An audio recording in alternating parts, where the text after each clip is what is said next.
Hello, my name is Chris Taylor. I am the founder and creative director at Gas Powered Games, and we're here today to show you Dungeon Siege 2. This is the long-awaited, much-anticipated sequel to Dungeon Siege that we are very excited about finishing and showing you here today. All right, we're just now heading out of the town of Calrathia with our party, and we're going to mix it up with these Mukrim and Borga. All right, let's take them down, and we can see the damage that we're doing, the red numbers floating up. They're attacking us in number here. All right, and I love those plasma globes as they bounce around in the world. You never know what they're going to hit. We've got a few more monsters to go, and I believe we finish off this last monster. We had one of our characters go up in level. So we're going to go into Lothar's inventory, and then into his specialties panel, where we see that we only need to apply one more skill point, and we'll get the Whirling Strike power. By assigning that, we'll have that power now available to the character. We have that on a hotkey, and when we go into battle, we can quickly access that power. Now let's keep on heading down the path with our party. Oh, and this is perfect. We've got some Orthrak now that we can drop this power onto and really do a job. Oh boy, and there we go. We killed some of those monsters off. Let's follow up now with a Harvest Soul power. And 1-2 punch, we're able to take them out quickly. That's awesome. Oh, and there's some more plasma globes just for effect. That's awesome. So this is terrific. This is what powers are all about. Having them in a 1-2 punch combination to knock out some really big monsters, probably a level boss.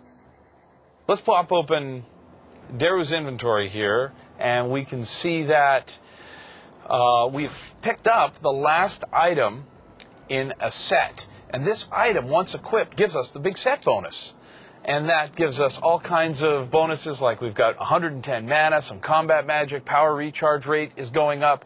We've got some combat magic skill points and 13 armor. So we're talking about an awesome set. We'll have to decide when we're using that set versus, say, using this staff we've just found, which is an enchantable ritual staff. Enchantable means we can go visit the enchantress back at town.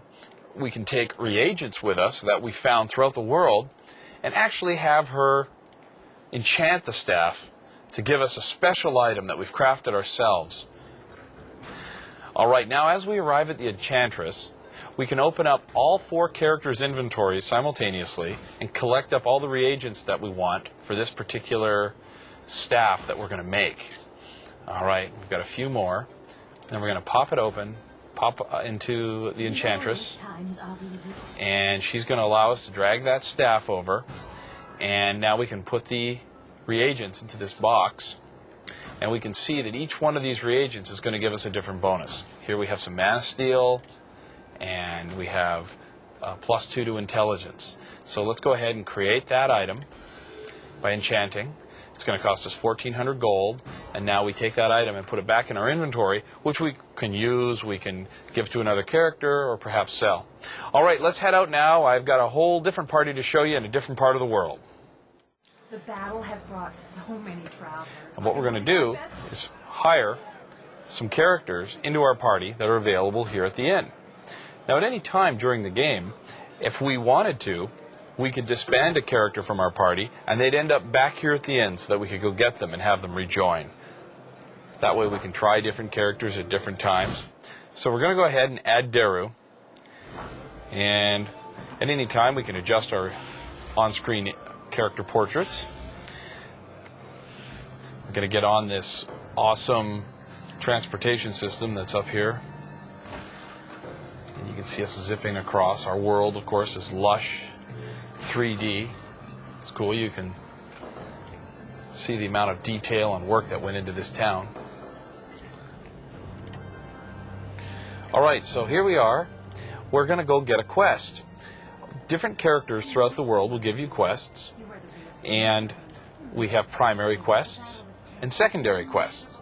Primary quests take you through the main story arc of the game, where secondary quests involve more exploration and possibly some puzzles and other things that you can do at your leisure.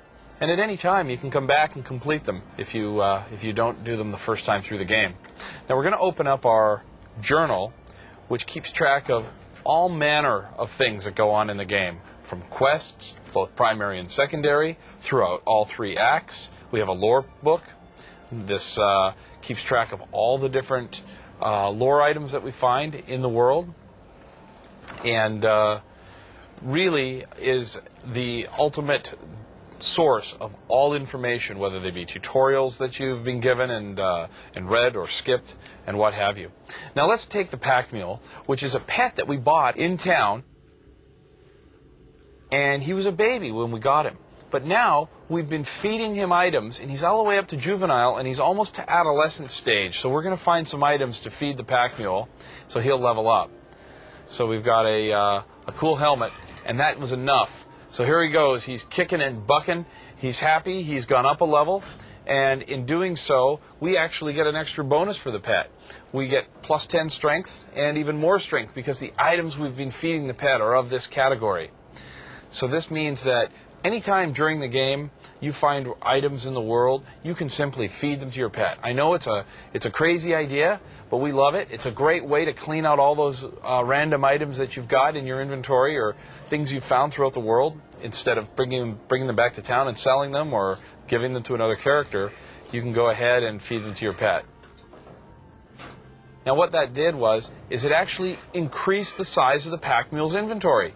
So he already has a pretty great inventory, but each time he goes up in level, he gains another panel. So we've got this huge inventory capacity in the pack mule.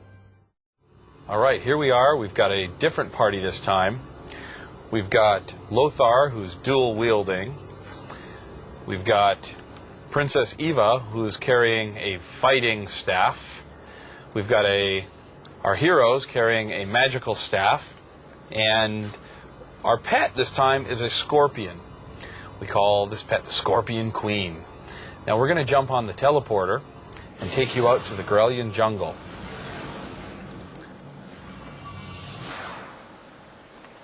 All right, here we are, just outside this tower. We're going to go in and take this platform down. By clicking on that lever, all the party members got on that platform. And we're under attack here by these Haku witch doctors. We're going to take them on, and you can see the awesome particle effects on each of those weapons.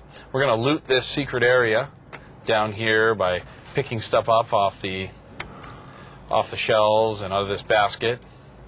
We got some armor, got all these items on the ground. All right, now we can jump back on the platform here on the elevator, and up we go.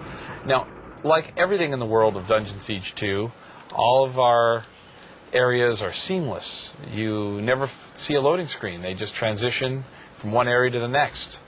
And here we're being attacked by a Volk who throws these giant boulders, and Lothar's doing a nice job with his swords taking him out. Let's head on down the path now.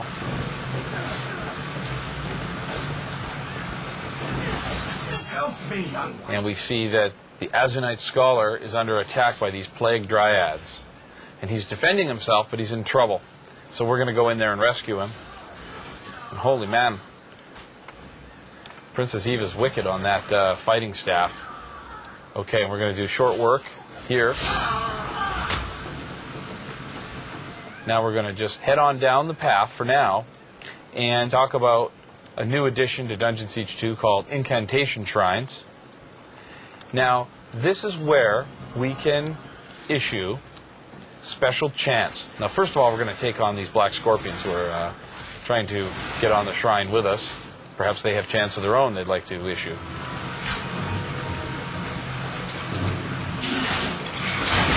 Now that we're here and we can pull open our journal and go into the lore section, and in chants we can recite a chant based on what we found.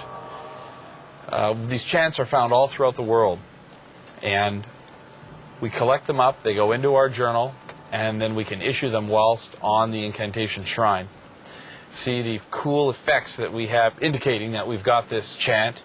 In addition to that, all the regular effects that we have on all the weapons. This engine is capable of producing the most amazing effects. We're going to head back down the path and visit our scholar who's going to tell us another piece of the story and hopefully help us because our path is blocked here.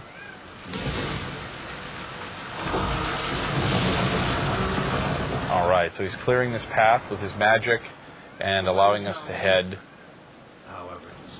out into the world.